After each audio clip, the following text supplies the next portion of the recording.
नमस्कार मित्रों, मेरा नाम शिवम तिवारी है और मैं आपके सामने शुरू कर रहा हूँ। चैप्टर है आपका प्लांट किंगडम, जिसे हम लोग कहते हैं वनस्पति जगत या पादप जगत। और इसमें हम लोग शुरू करने वाले हैं प्लांट किंगडम। प्लांट किंगडम में सबसे पहले हम लोग यहाँ पे बात करेंगे। प्लांट किंगडम में हम लोगों ने इससे पहले जो क्लास चैप्टर पढ़ा है उसका नाम है बायोलॉजिकल क्लासिफिकेशन। और उस बायोलॉजिकल क्लासिफिकेशन चैप्टर में हम लोगों ने RHV टेकर के बारे में पढ़ा था। किस साइंटिस्ट के बारे में पढ़ा था? R H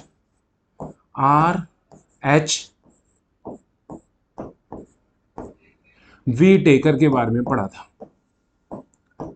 we taker, RHV taker नाम के जो साइंटिस्ट थे, इन्होंने सबसे पहले 1969 में, किस ईयर में? 1969 में इन्होंने 5 जगत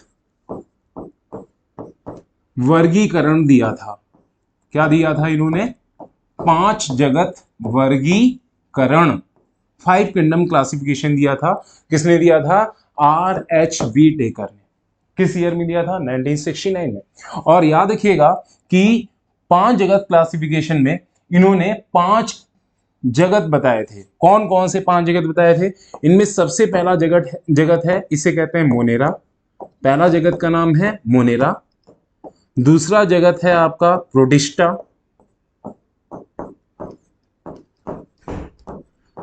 तीसरा जगत है फंजाई, जिसे हम लोग कवक भी कहते हैं, फंजाई या कवक।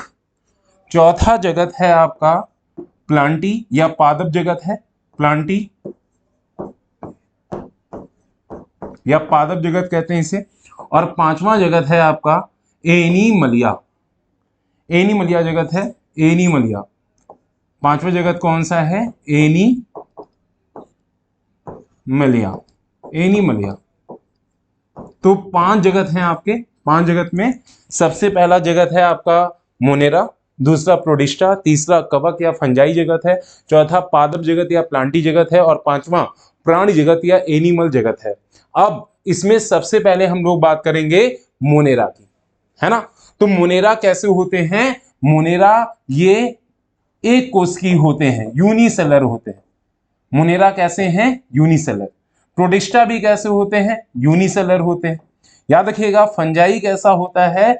आपने पढ़ा है फंजाई मल्टीसेलर होता है। मतलब मोनेरा एक कोष की है, प्रोटिस्टा भी एक कोष की है, फंजाई बहुकोष की है, प्लांटी बहुकोष की है, मल्टीसेलर है, और जो एनिमलिया है ये भी मल्टीसेलर है, मतलब बहुकोष की है। तो आपसे पूछा जाएगा 5 जगत में कितने जगत हैं जो एक कोष की हैं? कौन कौन है? मोनेरा और प्रोडिस्टा। और कितने जगत हैं जो बहुकोष की हैं? 3 जगत हैं, फंजाई, प्लांटी और एनिमलिया। अब इसमें सबसे पहले हम लोग बात करने वाले हैं यहां पर कि जो पहले क्लासिफिकेशन किया गया। देखिए जो क्लासिफिकेशन है कोई स्टैटिक चीज नहीं है। मतलब ऐसा नहीं है कि एक बार कर दिया गया तो मतलब हजारों साल वही चलेगा। समझ आ रही है? तो जो क्लासिफिकेशन है ये समय के अनुसार बदलता है, और समय के अनुसार बदलता है इसका मतलब हमारी जो समझ होती है उस समझ के अनुसार हम जीवों का वर्गीकरण कर रहे हैं, है ना। जैसे पहले जब हम लोग क्लासिफिकेशन क्या करते थे, तो पहले के क्लासिफिकेशन में हमारा जो मुनेरा था, मुनेरा, मुनेरा, प्रोटिस्टा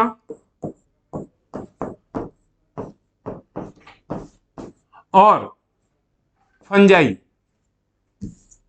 ये फंजाई या जिसे हम लोग कवक कहते हैं, ये तीनों में, इन तीनों में हमारे पास में सेल वॉल या कोशिका भित्ति पाई जाती थी। इनके पास क्या पाई जाती थी? कोशिका भित्ति पाई जाती थी। और क्योंकि इनके पास में, इन सबके पास में कोशिका भित्ति थी, है ना, इस वजह से कोशिका भित्ति तो सर प्लांटी के पास भी होती है। इसी वजह से इन तीनों जगत के लोगों को एक जगत में रखा जाता था। मतलब इन तीनों को हम लोग पादप जगत में रखते थे। किस में रखते थे? पादप जगत में रखते थे। पहले ऐसा करते थे, लेकिन अब हमारी क्लासिफिकेशन को करने की अंडरस्टैंडिंग, मतलब हमारी समझ बढ़ चुकी है। ऑर्गेनिज्म को समझने की जो हमारी समझ है वो बढ़ चुकी है, और इस वजह से आजकल आजकल हम ऐसा नहीं करते। आजकल हम इसे इन तीनों जगत को पादप जगत में पढ़ते नहीं है। मोनेरा, प्रोटिस्टा और फंजाई को हम लोग पादप जगत में नहीं रखते। अब हमने मोनेरा, प्रोटिस्टा और फंजाई को पादप जगत से निकाल दिया है, बाहर निकाल दिया है। इन तीनों को अब हम पादप जगत में नहीं पढ़ते, बल्कि इन तीनों के लिए अलग अलग हमने किंगडम बना दिए हैं। हमने पहला किंगडम बनाया है मोनेरा, अभी पढ़ा था, प्रोटिस्टा दूसरा किंगडम, तीसरा किंगडम कवक, है ना। तो इसका मतलब अब इन तीनों को हमने पादप जगत से बाहर निकाल दिया है, एक्सक्लूड कर दिया है, बाहर निकाल दिया है, बाहर निकाल दिया है। अब देखिए एक बात आपको और एग्जांपल के थ्रू मैं दिखाना चाह रहा हूं। जैसे हम लोग पहले क्या देखते थे, हमारे पास में था साइनोबैक्टीरिया। साइनो मतलब ब्लू ग्रीन, है ना। साइनोबैक्टीरिया, बैक्टीरिया, है ना। साइनोबैक्टीरिया है ना, जिसे अपन क्या कहते हैं, इसे हम लोग और क्या कहते हैं, इसे हम लोग कहते हैं नील हरित सहवाल। नील हरित सहवाल, साइनोबैक्टीरिया जिसे हम लोग नील हरित सहवाल भी कहते हैं। इसमें आपको क्या दिखाई देता है, साइनोबैक्टीरिया जिसे हम लोग नील हरित सहवाल कहते हैं, क्योंकि इनके पास में भी सेल वॉल थी, तो ये किस में रखे जाते थे, ये प्लांटी में रखे जाते थे। और लोग क्या कहते थे कि सर ये सहवाल है, मतलब कि ये एल्गी है। लोग कहते थे सर ये सहवाल है, क्यों, क्योंकि इसके पास सेल वॉल थी। लेकिन अब ऐसा नहीं करते। आज के क्लासिफिकेशन में हम इसे सहवाल नहीं मानते, बल्कि हम इस साइनोबैक्टीरिया को मोनेरा का मेंबर मानते हैं, है ना। इसे किसका मेंबर मानते हैं, मोनेरा का। इसे हम लोग मोनेरा का सदस्य मानते हैं। और मोनेरा के सदस्य मानने के पीछे रीजन क्या है, कारण क्या है, क्योंकि इनके पास में नॉन सेलुलोजिक सेल वॉल होती है। मतलब इनके पास में सेलुलोज की सेल वॉल नहीं होती, इनके पास में सेलुलोज की सेल वॉल नहीं होती। इसलिए आजकल हम लोग इन्हें किस किंगडम में पढ़ते हैं, मोनेरा। आइए चलिए इसके बाद में हम एक क्वेश्चन करते हैं। आइए देखिए, आप देखिए यहां पे मैं आपके सामने क्वेश्चन दिखा रहा हूं आपको। क्वेश्चन है नील हरित सहवाल किसके अंतर्गत आता है। पहला ऑप्शन है मोनेरा, तो बिल्कुल सही ऑप्शन है, अभी हम लोगों ने पढ़ा। नील हरित सहवाल किस में आते हैं, मोनेरा में आते हैं, है ना। क्यों, क्योंकि इनके पास में नॉन सेलुलोजिक सेल वॉल है। नॉन सेलुलोजिक सेल वॉल जिसमें होती है उसे किस किंगडम में रखा जाता है, मोनेरा में, ठीक है। और ये एल्गी अब माने नहीं जाते, है ना। इनका दूसरा नाम क्या है, ब्लू ग्रीन एल्गी। पहले के जमाने में जब हम लोग पहले क्लासिफिकेशन करते थे, तब हम इसे क्या कहते थे, ब्लू ग्रीन एल्गी, नील हरित सहवाल। लेकिन आजकल हम इन्हें ब्लू ग्रीन एल्गी नहीं कहते सर। और सुनिए यहाँ पे कह रहे हैं ब्राउन एल्गी, तो याद रखिएगा ब्लू ग्रीन एल्गी भैया मोनेरा का मेंबर है। ब्राउन एल्गी आपकी जो होती है ये एल्गी है, ब्राउन एल्गी भूरी एल्गी है ना। और ये आपका मोनेरा का मेंबर नहीं है, ठीक है। ये किसका मेंबर है, ये आपका एल्गी का मेंबर है। एल्गी किसके मेंबर होते हैं, प्लांटी के, है ना। एल्गी किसके मेंबर है, प्लांटे के। इसके बाद में कहते हैं कि आपके ब्लू ग्रीन एल्गी यूकैरियोट होते हैं। नहीं, मैंने आपको बताया ब्लू ग्रीन एल्गी मोनेरा का मेंबर है। और मोनेरा के लोग कैसे होते हैं, प्रोकैरियोट होते हैं। कैसे होते हैं, प्रोकैरियोटिक। तो याद रखिएगा मोनेरा के लोग कैसे होते हैं, प्रोकैरियोटिक होते हैं, ठीक है। और इसके बाद में आप देखिए, मतलब इनके पास में केंद्रक नहीं पाया जाएगा, किसमें, ब्लू ग्रीन एल्गी में। और इसके बाद में बोला जा रहा है कि ये प्लांटी के मेंबर है। अरे सर अभी बोला ना कि आपके ब्लू ग्रीन एल्गी नहीं है ना। तो इसका मतलब ये प्लांटी के भी मेंबर नहीं हो सकते। तो इसका सही आंसर क्या जाएगा, फर्स्ट। और फर्स्ट आंसर इसका क्या है, मोनेरा। अब इसके बाद में हम लोग अगली बात करते हैं। देखिए आप नेक्स्ट बात क्या मैं आपको बताने जा रहा हूं। यहां पे जो मैं नेक्स्ट बात आपको बताने जा रहा हूं, यहां पे सबसे पहले हम लोग बात कर रहे हैं प्लांटी की।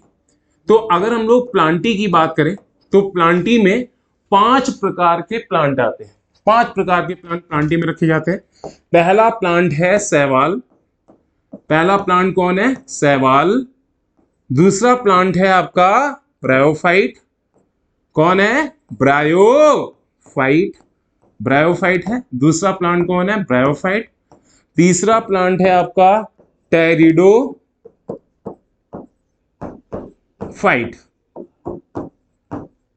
चौथा प्लांट है आपका जिम्नोस्पर्म।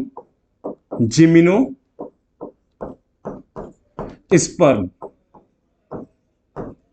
और जो पांचवा प्लांट है आपका वो है एंजियोस्पर्म। एंजियोस्पर्म।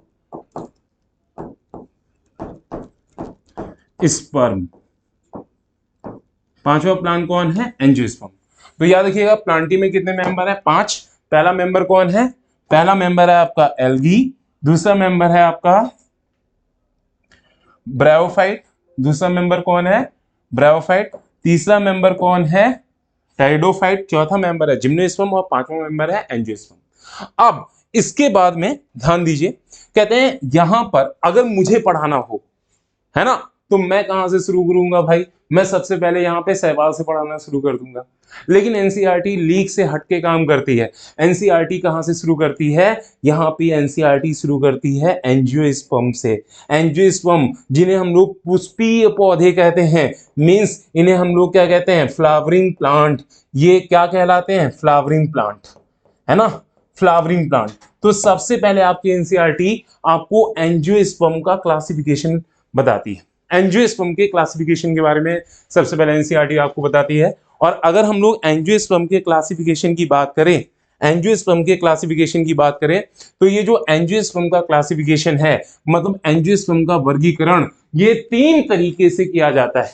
सबसे पहला आपका कृत्रिम वर्गीकरण है, दूसरा प्राकृतिक वर्गीकरण है, तीसरा जाति वृत्तीय वर्गीकरण है। मतलब एंजियोस्पर्म में क्लासिफिकेशन 3 तरीके से है। पहला है आर्टिफिशियल क्लासिफिकेशन, दूसरा नेचुरल क्लासिफिकेशन और तीसरा फाइलोजेनेटिक क्लासिफिकेशन। अच्छा, एंजियोस्पर्म का क्लासिफिकेशन करने से पहले मैं आपको एक एंजियोस्पर्म दिखा देता हूं कि कभी तुमने एंजियोस्पर्म देखा है कि नहीं देखा है। भैया, एक एंजियोस्पर्म को अगर तुम देखो तो हर एक एंजियोस्पर्म के पास में आपको क्या दिखाई देती है? जड़ दिखाई देती है। क्या दिखाई देती है? जड़ होती है। इसके अलावा यहाँ पे क्या होता है? तना होता है। इसके अलावा यहाँ पर क्या होती है? पत्तियां लगी होती हैं। क्या लगी होती हैं भैया? यहाँ पे पत्तियां पाई जाती हैं। इसके अलावा यहाँ पे और क्या हो सकता है? इस एंजियोस्पर्म के पास में यहाँ पे फूल हो सकता है। क्या हो सकता है? फूल हो सकता है। अब इस प्लांट में आप देखो, ये आपका क्या है? फूल है। तो भैया आप देखो, क्या देखना है आपको? यहां पे आपको समझने लायक ये बात है कि प्लांट में ये जो जड़ तना पत्ती होते हैं, इसे ये प्लांट की काया बनाते हैं। काया का मतलब प्लांट की बॉडी को बनाते हैं। और प्लांट की बॉडी को बनाते हैं, इस वजह से हम इन्हें कायिक लक्षण कहते हैं, वेजिटेटिव कैरेक्टर कहते हैं। इन्हें क्या कहते हैं? वेजिटेटिव कैरेक्टर, या हम लोग इन्हें क्या कहते हैं? कायिक लक्षण। क्या कहते हैं? कायिक लक्षण या कायिक गुण। तो ये प्लांट में कायिक गुण है। कायिक गुण कौन कौन से हैं? बोलो। जड़, तना और पत्ती। लेकिन प्लांट में ये जो फूल होता है, ये फूल जो होता है, ये प्लांट का सेक्सुअल कैरेक्टर होता है। ये क्या होता है? Sexual character. सेक्सुअल कैरेक्टर का मतलब होता है कि ये प्लांट के लैंगिक लक्षण कहलाते हैं। क्या कहलाते हैं? लैंगिक लक्षण। तो लैंगिक लक्षण प्लांट में 2 टाइप के लक्षण आपको दिखाई दिए, एक कायिक लक्षण और दूसरे लैंगिक लक्षण। तो अब हम लोग एंजियोस्पर्म का क्लासिफिकेशन कर सकते हैं। और एंजियोस्पर्म का क्लासिफिकेशन, सबसे पहले जो एंजियोस्पर्म का क्लासिफिकेशन हम देखने वाले हैं वो कौन सा है? आर्टिफिशियल वर्गीकरण या कृत्रिम वर्गीकरण। और कृत्रिम वर्गीकरण को करने वाले साइंटिस्ट का नाम क्या है? लीनियस। क्या नाम है? लीनियस। अब सबसे पहले कृत्रिम। कृत्रिम का मतलब है कि कुछ आप अपने हिसाब से काम कर लीजिए, ह्यूमन का जहां पे इन्वॉल्वमेंट हो, ह्यूमन की जहां पे प्रेजेंस हो, उसे बोलते हैं आर्टिफिशियल, है ना। तो आर्टिफिशियल क्लासिफिकेशन को सबसे पहले लीनियस ने दिया। और इस क्लासिफिकेशन में हम लोग क्या देखते हैं सर? इस क्लासिफिकेशन को करने के लिए हम लोग यहां पे आकारकी का यूज करते हैं। आकारकी किसका यूज करते हैं? आकारकी का प्रयोग करते हैं। यहां पे आकारकी का प्रयोग किया जाता है। आर्टिफिशियल क्लासिफिकेशन को करने के लिए हम लोग आकारकी का यूज करते हैं। मतलब यहां पे हम लोग मार्फोलॉजी यूज करते हैं। मार्फोलॉजी, ये बड़ा टर्म है भाई। मार्फोलॉजी क्या होती है? मार्फोलॉजी होती है external appearance of an organism, मतलब कोई ऑर्गेनिज्म कैसा दिखता है। हम तुम्हें कैसे दिखाई देते हैं? हम तुम्हें मोटे से भद्दे से दिखाई दे रहे हैं, तो ये मोटा सा, भद्दा सा, काला सा, ये मेरी मार्फोलॉजी हो गई, है ना। तो मार्फोलॉजी क्या है? मार्फोलॉजी का मतलब हो गया कि भैया अगर हम बाहरी रचना को देख रहे हैं, बाहरी रचना को देख रहे हैं, तो इसे कहते हैं आकारकी। और आकारकी में याद रखिएगा, आकारकी में हम लोग प्लांट में क्या देख सकते हैं? प्लांट में हम लोग उसकी प्रवृत्ति को देख सकते हैं। प्रवृत्ति का मतलब हम प्लांट की हैबिट को देख सकते हैं। किसको देख सकते हैं? प्लांट की हैबिट को देख सकते हैं। हैबिट के अलावा प्लांट में हम लोग रंग को देख सकते हैं। रंग का मतलब कलर को देख सकते हैं। और क्या देख सकते हैं? प्लांट में हम लोग पत्तियों की संख्या और पत्तियों का आकार देख सकते हैं। पत्तियों की संख्या, पत्तियों की क्या देख सकते हैं? पत्तियों की संख्या देख सकते हैं। पत्तियों की संख्या देख सकते हैं। और क्या देख सकते हैं? पत्तियों का आकार देख सकते हैं। मतलब क्या देख सकते हैं? Number and shape of leaf, पत्ती की संख्या कितनी है किसी प्लांट पे, और पत्ती का आकार कैसा है ना। कैसी पत्ती हो सकती है? पत्ती ऐसी हो सकती है। कैसी भैया? पत्ती आपकी रेटिकुलेट वेनेशन वाली हो सकती है। रेटिकुलेट वेनेशन में यहाँ पे वेन और वेनलेट्स का जाल हो सकता है। या फिर पत्ती आपकी ऐसी सीधी सीधी हो सकती है, उनमें वेन्स आपस में एक दूसरे के पैरेलल हो सकती हैं, है ना, एक दूसरे के समान पाई जा सकती हैं। तो आपकी पत्ती कैसी है? पत्ती का आकार कैसा है? पत्ती की संख्या कैसी है? पत्ती का कलर कैसा है? पत्ती की प्रवृत्ति कैसी है? ये सारी चीजें अगर हम प्लांट में देख रहे हैं, इसका मतलब हम क्या देख रहे हैं? यहाँ पर हम लोग आकारकी का यूज करके आर्टिफिशियल क्लासिफिकेशन कर रहे हैं। अब ये जो आकारकी का यूज करके हम लोग आर्टिफिशियल क्लासिफिकेशन कर रहे हैं, इसको लीनियस ने दिया। और इसमें आपको ध्यान क्या रखना है कि आपका जो कृत्रिम वर्गीकरण है, कृत्रिम वर्गीकरण में हम लोग प्लांट में क्या देखते हैं? हम लोग प्लांट में या तो कायिक लक्षण देखते हैं। क्या देखते हैं? या तो कायिक लक्षण देख सकते हैं, प्लांट के कायिक लक्षण देखते हैं, कायिक गुणों को देखते हैं। या फिर हम या अथवा किसको देख सकते हैं? अथवा हम लोग पुमंग रचना को देखते हैं। पुमंग रचना को देखते हैं। इस आधार पर हम क्लासिफिकेशन करते हैं। किस आधार पर? या तो हम वेजिटेटिव कैरेक्टर्स को देखते हैं, वो कायिक लक्षण का मतलब वेजिटेटिव कैरेक्टर्स को देखते हैं। या फिर पुमंग का मतलब होता है androecium. Androecium is male reproductive organ of flower. नर जननांग को हम लोग क्या कहते हैं? एंड्रोसियम या पुमंग। अगर हम कायिक लक्षणों के आधार पर क्लासिफिकेशन कर रहे हैं अथवा पुमंग रचना के आधार पर क्लासिफिकेशन कर रहे हैं, वर्गीकरण कर रहे हैं, तो इसे हम क्या बोलेंगे? इसे बोलेंगे कायिक लक्षण। क्या बोलेंगे? कायिक लक्षण, ठीक है ना। इसे बोलेंगे आर्टिफिशियल वर्गीकरण।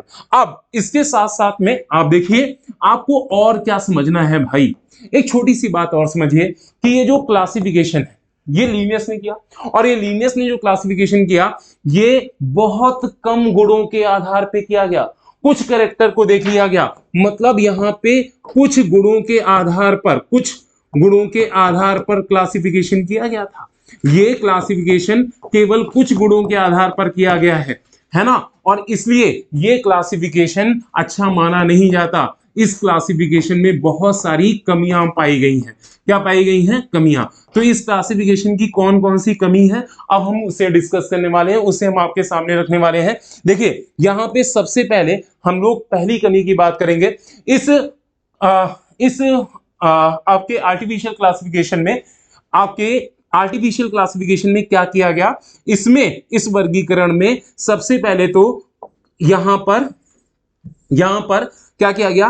कुछ लक्षणों के आधार पे, कुछ गुणों के आधार पर यहां पे जो समीप पाई जाने वाली स्पीसीज थी, समीप पाई जाने वाली स्पीसीज थी, स्पीसीज, इनको क्या कर दिया? अलग अलग कर दिया। इनको अलग अलग कर दिया, अलग अलग कर दिया। कर दिया। ये पहली कमी थी इस क्लासिफिकेशन की। और दूसरी कमी क्या थी इस क्लासिफिकेशन की? एक और कमी थी कि यहां पर आपके जो कायिक लक्षण हैं, कायिक लक्षण और आपके जो लैंगिक लक्षण, कायिक लक्षण और लैंगिक लक्षण, इन दोनों लक्षणों को समान मान्यता दे दी गई।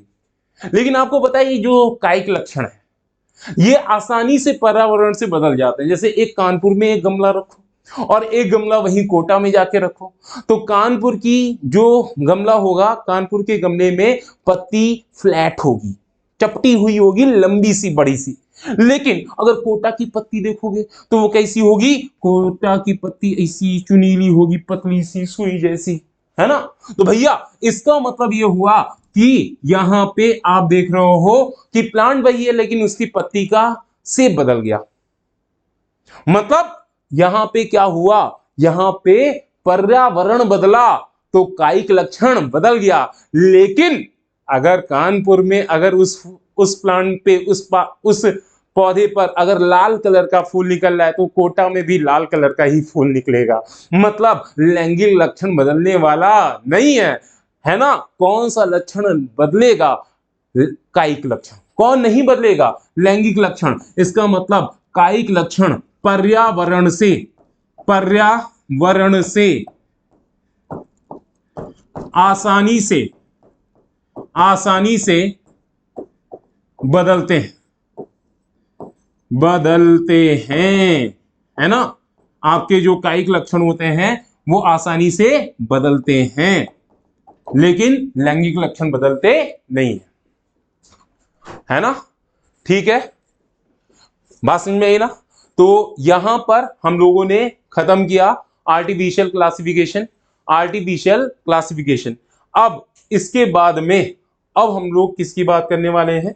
इसके बाद में हम लोग बात करने वाले हैं, ये आपका आर्टिफिशियल क्लासिफिकेशन मैंने पूरा करा दिया, और इसके बाद में अब इसका क्वेश्चन करेंगे। क्वेश्चन देखिए क्या दिया गया है। क्वेश्चन दिया गया है कि पूर्वोत्तर वर्गीकरण, पूर्वोत्तर का मतलब अर्लीस्ट क्लासिफिकेशन सिस्टम। सबसे पहला क्लासिफिकेशन आपने कौन सा पढ़ा है? Artificial classification. कहते हैं पूर्वोत्तर वर्गीकरण की प्रणाली में निम्नलिखित में से कौन सा लक्षण सम्मिलित नहीं है? The earliest system classification does not include which of the following feature. तो इसमें सबसे पहला ऑप्शन दिया गया है habit, colour, number and shape of leaf. तो हमने देखा था कि जो आपका आर्टिफिशियल क्लासिफिकेशन है उसमें मार्फोलॉजी यूज करते हैं, और मार्फोलॉजी में क्या देखते हैं?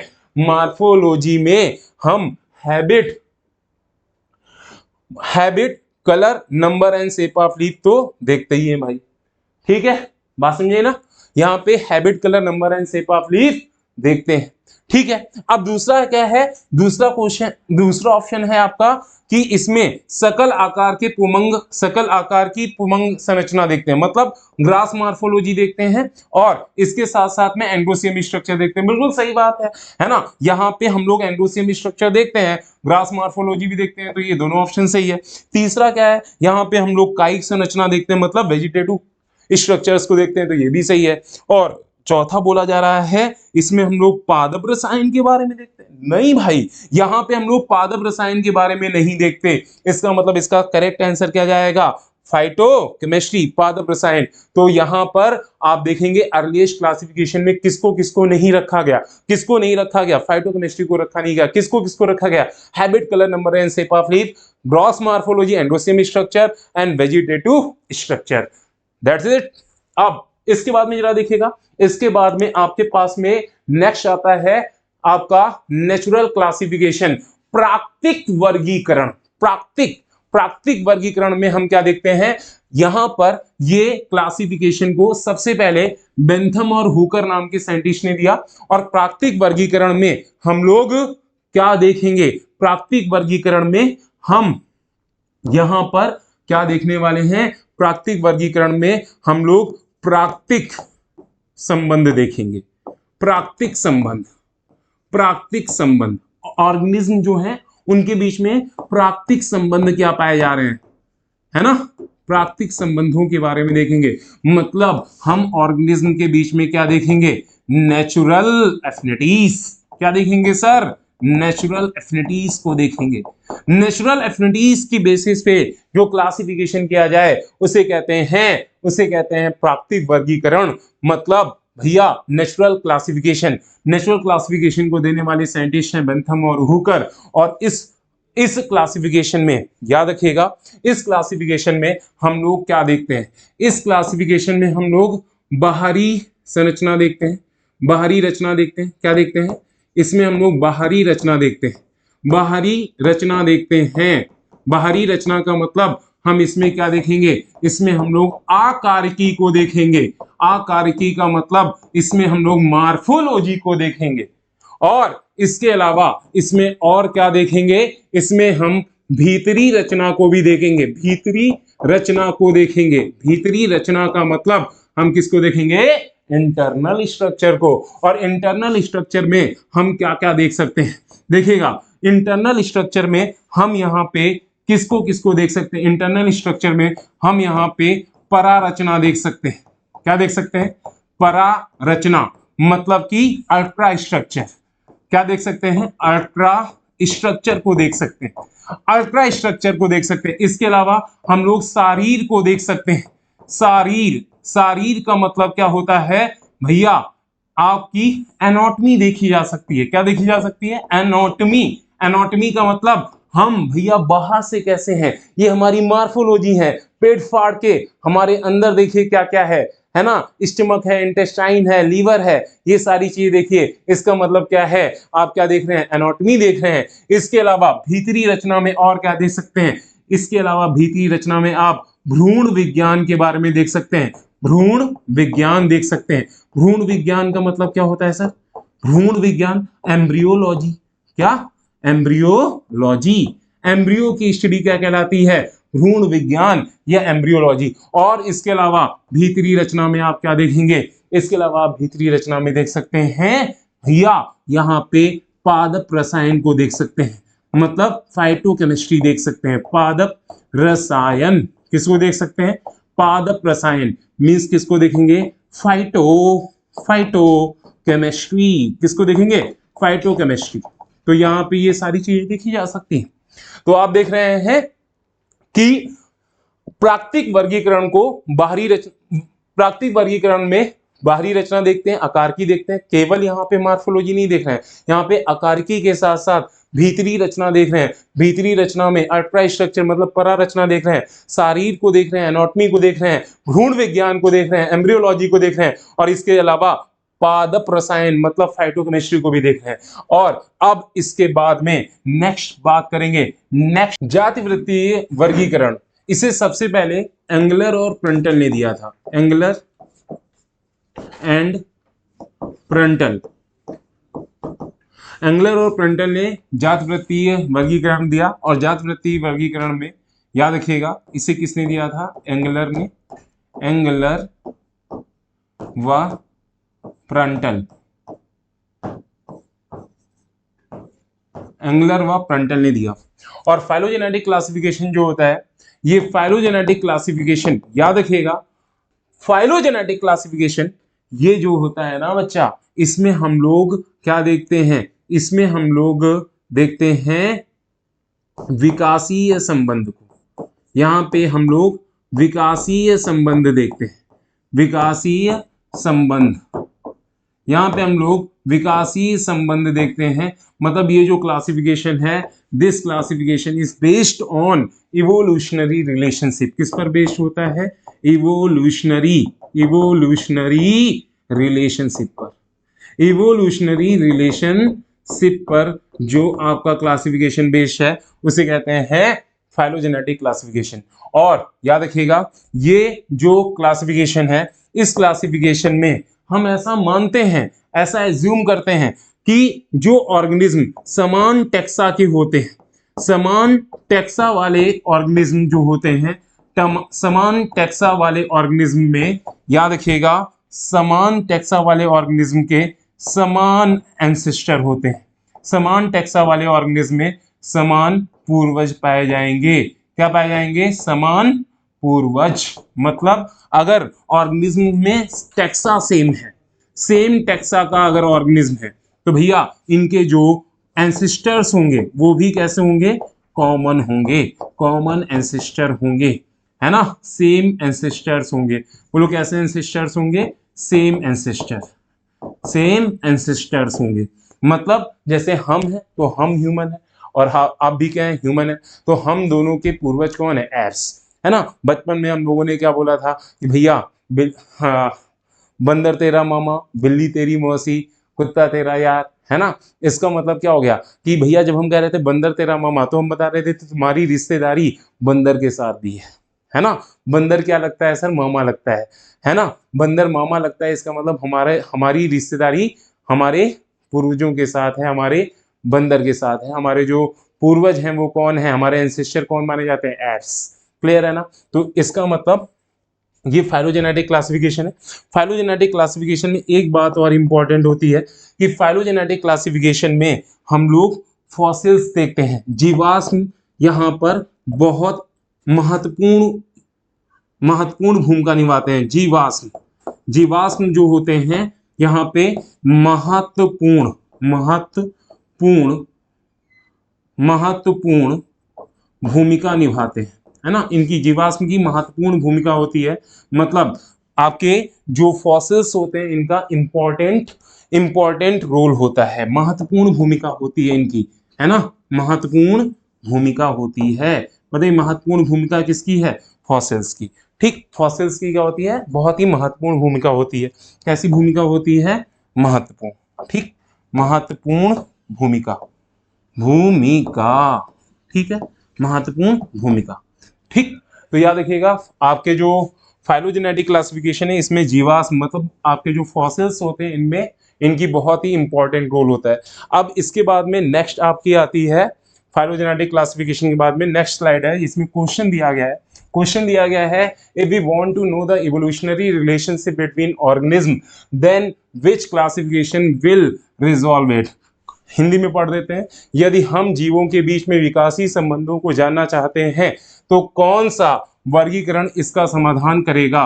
तो अभी हमने पढ़ा था कि विकासीय संबंधों को किसमें देखते हैं, विकासीय संबंधों को हम लोग किसमें देखते हैं, फाइलोजेनेटिक क्लासिफिकेशन मतलब जाति वृत्तीय वर्गीकरण में देखते हैं। और अगर हम लोग बात करते हैं आर्टिफिशियल क्लासिफिकेशन की, तो आर्टिफिशियल क्लासिफिकेशन जो है इसमें हम लोग क्या देखते हैं, इसमें हम लोग आकारकी को देखते थे। किसको देखते थे, आकारकी को।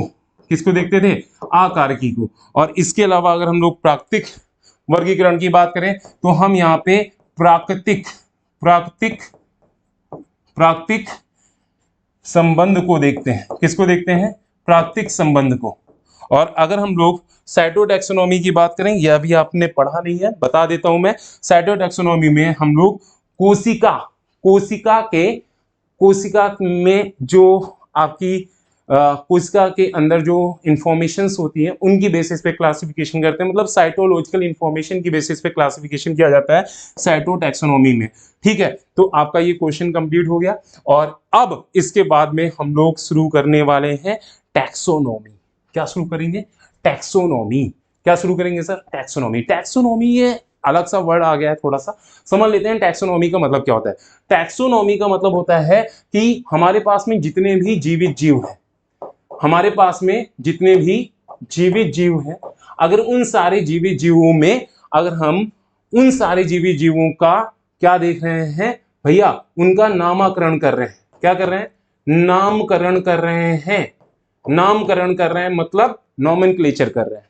उसके साथ साथ में उनका डिस्क्रिप्शन कर रहे हैं मतलब कि वर्णन कर रहे हैं। और उसके साथ साथ में इनका वर्गीकरण कर रहे हैं मतलब कि क्लासिफिकेशन कर रहे हैं, है ना।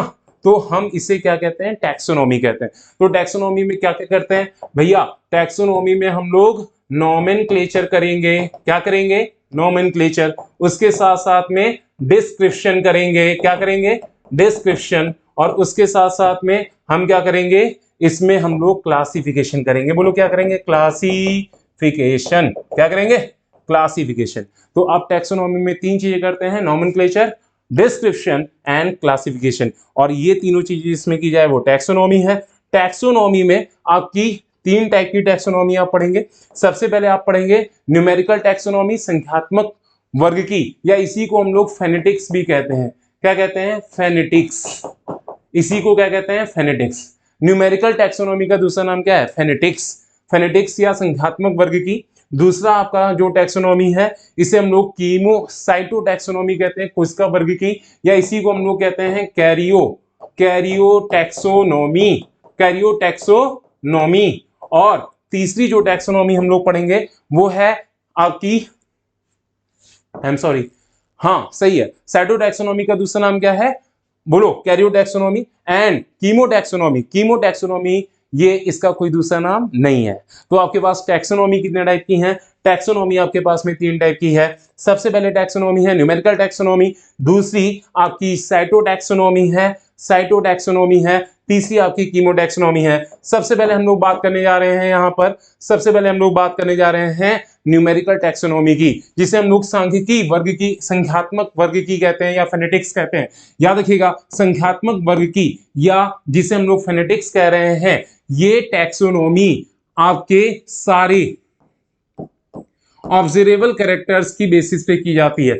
मतलब सारे अवलोकित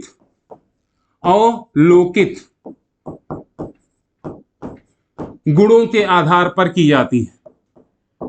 अलौकिक गुणों के आधार पर जो टैक्सोनॉमी की जा रही है, सारे अलौकिक गुणों के आधार पर जो टैक्सोनॉमी की जा रही है उसे हम क्या कहते हैं? इसे हम लोग न्यूमेरिकल टैक्सोनॉमी कहते हैं। इसमें सारे ऑब्जर्वेबल कैरेक्टर देखते हैं।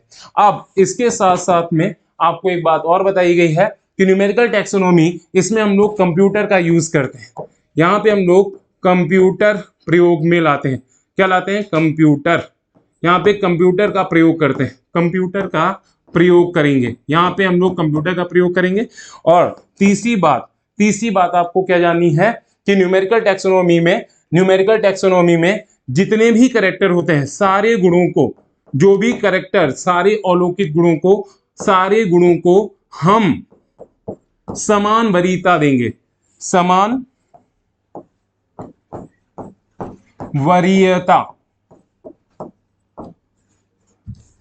वरीयता देंगे, मतलब समान मानेंगे। सारे गुणों को हम समान मानेंगे, है ना। कोई भी गुण बड़ा और छोटा नहीं है ना। कोई भी वेजिटेटिव कैरेक्टर हो या कोई भी आपका सेक्सुअल कैरेक्टर हो, सारे कैरेक्टर्स एक जैसे माने जाएंगे, समान गुणों को मानेंगे। और इसके अलावा एक बात और याद रखिएगा कि न्यूमेरिकल टैक्सोनॉमी में आप, इसका फायदा क्या है? इसका फायदा यह है कि आप एक ही समय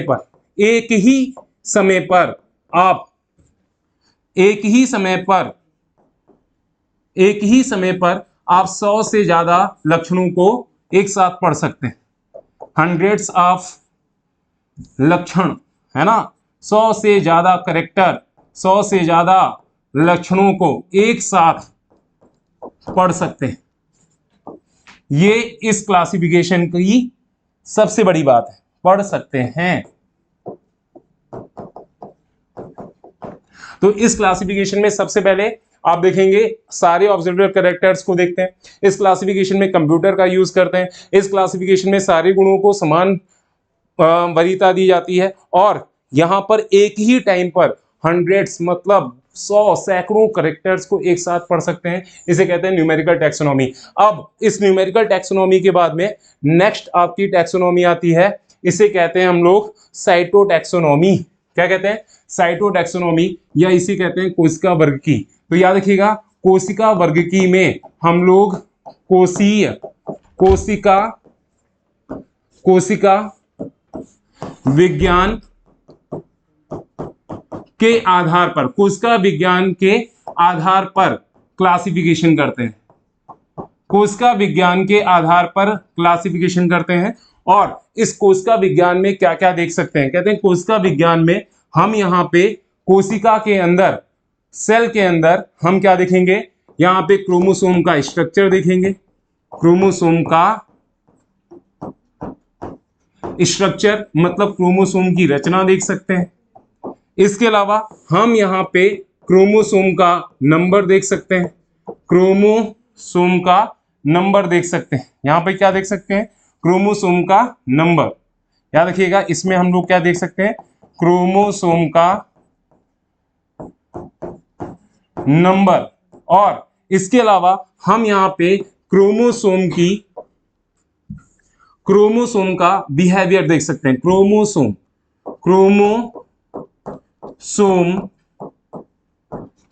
का व्यवहार। सर क्रोमोसोम का व्यवहार क्या होता है? क्रोमोसोम का व्यवहार क्या होता है भाई? अगर आपके पास में एक्स क्रोमोसोम है, 2 एक्स क्रोमोसोम है, तो इसका मतलब आप क्या है, फीमेल।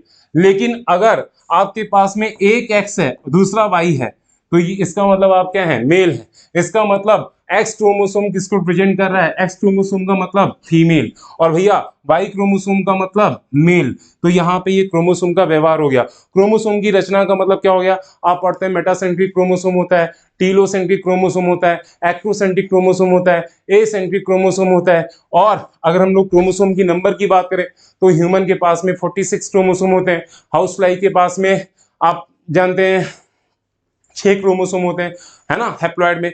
और अगर हम बात करें भैया क्रोमोसोम के व्यवहार की, तो क्रोमोसोम का व्यवहार का मतलब हो गया, एक्स का मतलब फीमेल और वाई का मतलब मेल। क्लियर है ना?